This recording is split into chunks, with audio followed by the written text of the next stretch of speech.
brought to you by WikiVidi.com. Selena y Los Dinos.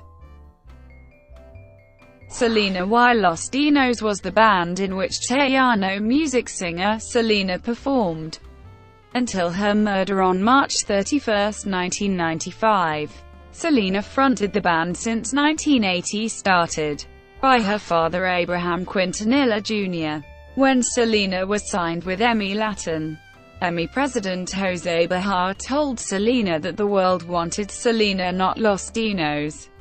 Selena then began releasing her studio albums under her own logo title Selena, and not Selena y Los Dinos. Before Selena was signed with EMI, the band had sold more than 80,000 copies in the state of Texas alone, with the Tejano labels GP Cara Records, Manny, and Freddie Records before 1989.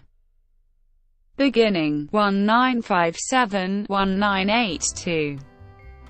Between 1957 and 1971, Selena's father Abraham Quintanilla Jr. had played with Los Dinos.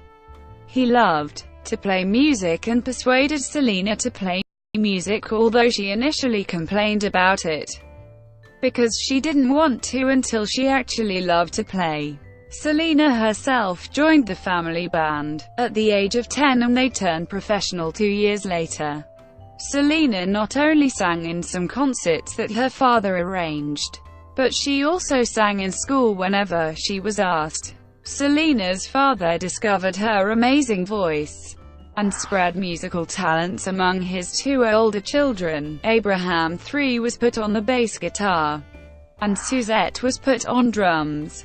The family first showcased their band on street corners, at quinceañeras and at other family gatherings until Selena's father opened up a much-needed Mexican restaurant in Lake Jackson, Texas called Papagayos in 1980.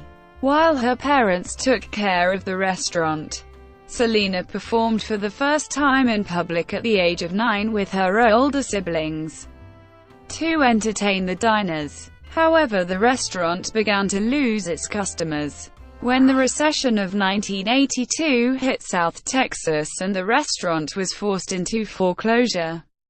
Soon after the restaurant's closure, Selena's family moved their musical aspirations to Corpus Christi, Texas. There, Selena began to gain popularity and respect as a child singer.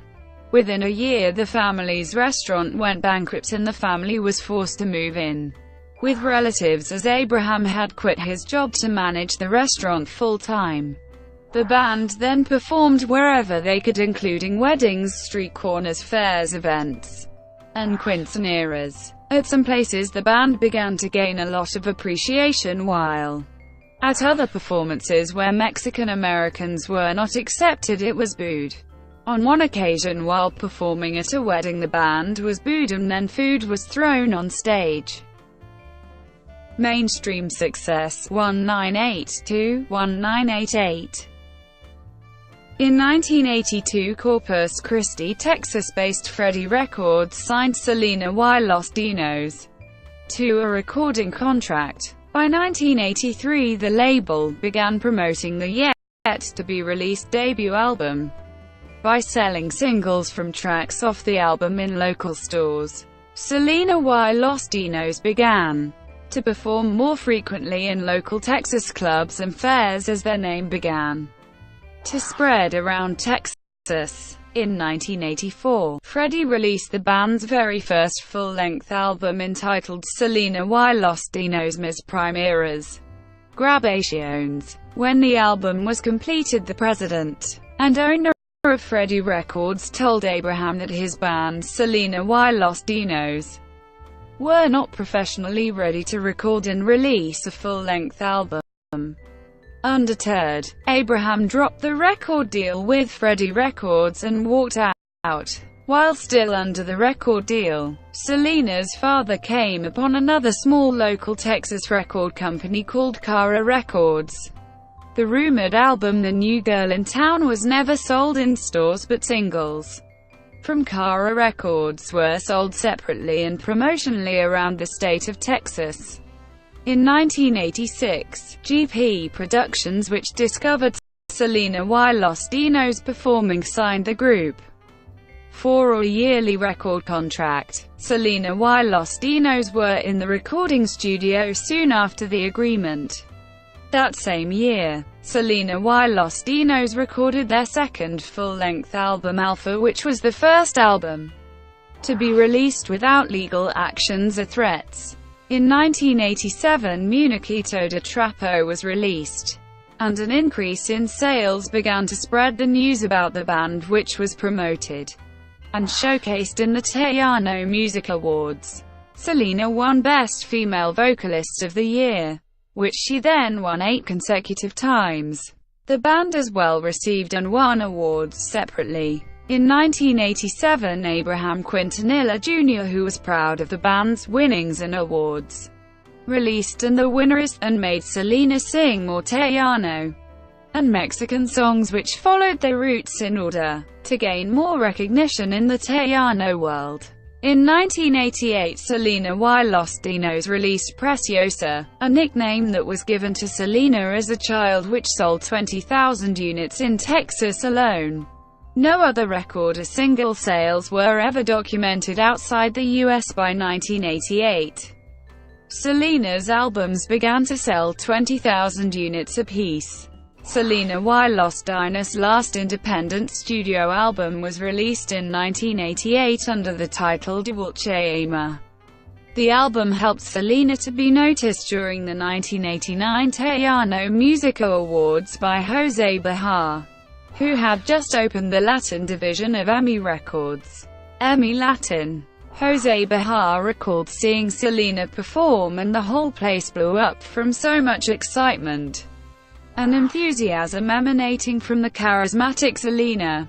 Soon after her performance, Behar signed Selena as a solo artist. Selena began releasing her albums with her new logo titled after her name, while the band Los Dinos was still beside Selena in concerts.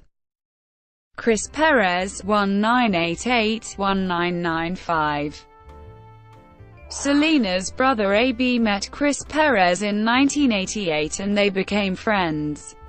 When one of the guitar players for the band would leave, Abraham Quintanilla Jr. would let out an open call for anyone in the state of Texas who was willing to participate with them and tour alongside the band. Pérez was interviewed and performed for one of the open calls at Abraham Quintanilla's house. AB, who had told Chris to come, was confronted by his father, who did not like the energy and image of Chris Pérez, who had his own rock band and performed entirely in the English language. AB insisted that Pérez would learn the music, quickly convincing him to hire Pérez as the new lead guitarist. Pérez's addition to the band proved to be more than anticipated. He and Selena fell in love, but her father, who wanted to keep the band's clean-cut image, only saw envy in Pérez. He confronted Pérez and Selena, and told them that the relationship had to end or the band would break up. Pérez quit, while Selena stayed with the band. However, they were secretly married on April 2, 1992, and Selena added Pérez's last name to hers. She tried to hide the marriage from the rest of the family, but the news quickly spread to radio stations and newscasts. The senior Quintanilla later accepted Pérez into the family and allowed him to rejoin the band. Soon after Selena's murder, Pérez left to form the Chris Pérez Band. He dedicated a song to his late wife, calling it The Best I Can. The band broke up in 2002 and he joined with Selena's brother AB in the Cumbia Kings 2006 Cumbia All-Stars. AB is now honoring Selena by using her name in his songs. The Reunion, Selena Vive 2005. The surviving band members reunited for a historic massive tribute concert in honor of Selena on April 7, 2005. The concert, Selena Vive, was held at the Reliance Stadium in Houston, Texas. The event not only sold out, but it became the highest-rated and most-viewed Spanish-language TV special ever. In attendance were Gloria Estefan, Cumbia Kings, and an introduction by Jennifer Lopez, who portrayed Selena in the film made about her life. Suzette Quintanilla, Selena's sister, the former drum player for Selena y Los Dinos, announced that the band Los Dinos were reuniting to record a new song for A.B. Quintanilla's group Cumbia All Stars, with surprise guest recording artists on the album La Vida de un Genio. Brought to you by WikiVidi.com. Would you like to